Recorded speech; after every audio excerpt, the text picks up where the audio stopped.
Officials at the Fort Hood military base in Texas ordered a lockdown after a shooting incident that is reported to have left one dead and several other injured. Emergency crews are on the scene. One person believed to be the shooter was dead, and Fort Hood was the site of a 2009 shooting that left 13 dead and 30 wounded. We expect Lieutenant General motivations, that kind of thing, Wolf. And once again, we're standing by for Lieutenant General Mark Milley. He's the commanding general at Fort Hood. He'll go to the microphones and make a statement and answer reporters' questions. Pamela, I know you're working your sources. We'll get back to you. Let's get some context now. Fort Hood is certainly a sprawling U.S. Army base. In fact, it's America's largest Army base. The shooting was in its medical brigade building, not far from the installation's Darnell Army Medical Center. That, according to a soldier who lives nearby. Tom Foreman is joining us now to give us a little bit more on exactly how this was unfolding and the nature of this huge base. Tom? Yeah, Wolf, this is a big sprawling base, and it's a big sprawling base for a reason. This base was actually founded to deal with issues of tank warfare many, many years ago, so they needed a lot of land around it for that purpose.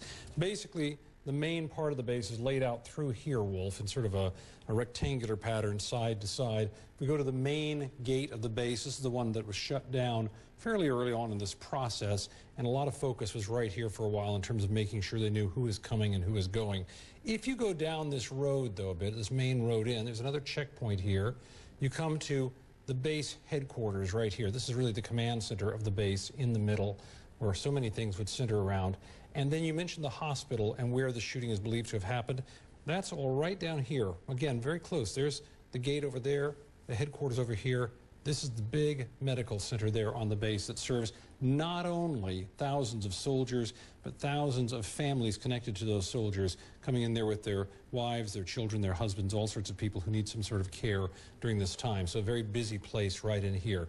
We've mentioned many times, Wolf, the shooting that happened before. If we go over here to the western end of the camp, the post here, you get to where the shootings happened with Nidal Hassan. That was up in this area. The building where that happened was slated to be torn down after his trial. That was a readiness center for soldiers there. So, Wolf, this is all surrounded by communities that come right up to it. The town of Killeen, Texas, is very close by. And one of the things we noted earlier that is worth remembering in all of this is that, in fact, this community has not only dealt with what happened on this base with Nidal Hassan and this incident, but 23 years ago, just outside the base at Killeen, one of the biggest shootings in this country's history at the Luby's cafeteria, which affected many families connected to this base. So the civilian and the military community here has been through a tremendous amount in a very short time, Wolf, and certainly there are many people living on both sides of the base barrier here, the base boundary, who would remember all these incidents. Wolf? Yeah, so many of those soldiers from...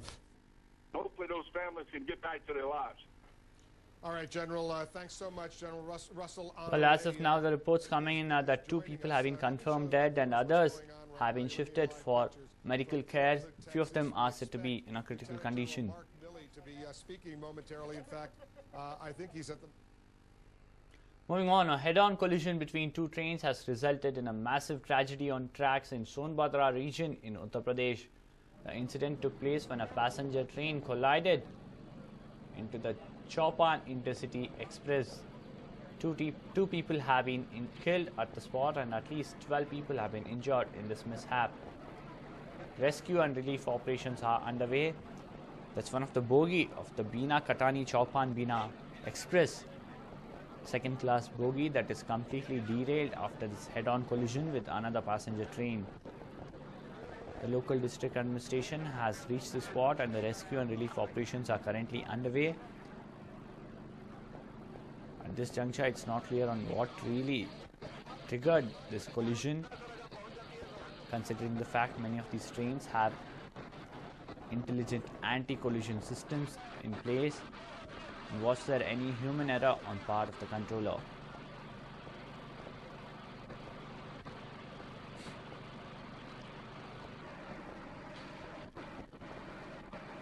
As of now, the reports are that 2 people have been killed and 12 people have been injured. All of them have been shifted for medical treatment and the relief and rescue operations are on. The rescue officials have reached all the bogies and are going through the bogies to see if any survivors or any dead bodies are lying in.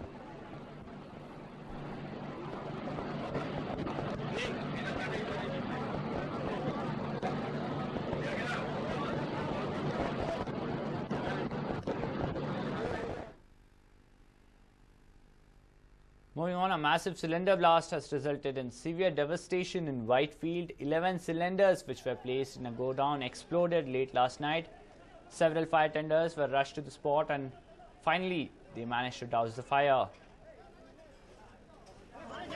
This is the mobile footage taken from quite a distance from this house which stored dozens of LPG cylinders varying in size.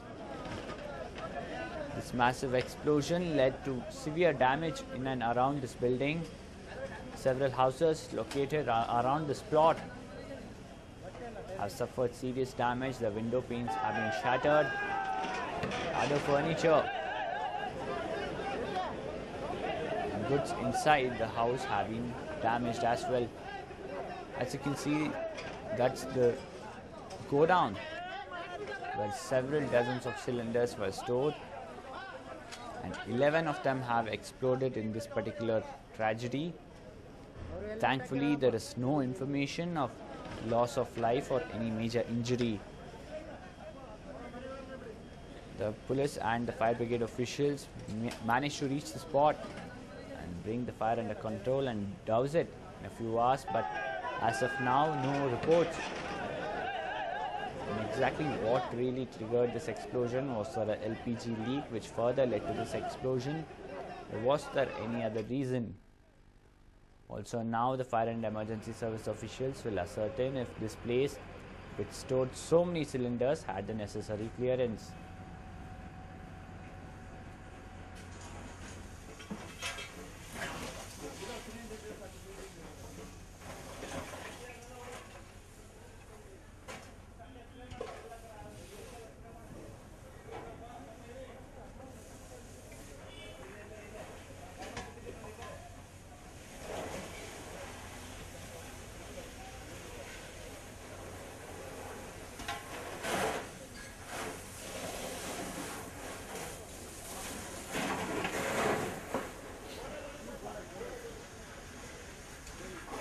This was a godown that stored several cylinders, several dozen cylinders varying in size. 11 of them have exploded.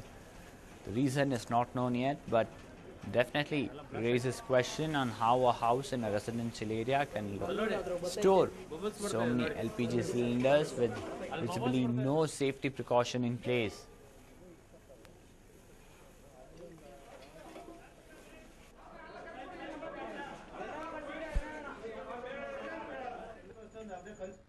Moving on, a godown situated near the main road in Tinlu Gate was completely gutted after a fire accident late last night.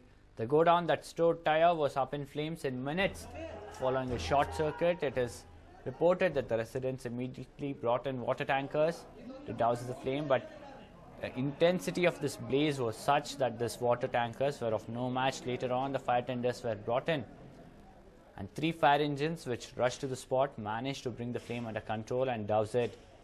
It is reported that goods worth around 5 lakh rupees were gutted in this particular blaze.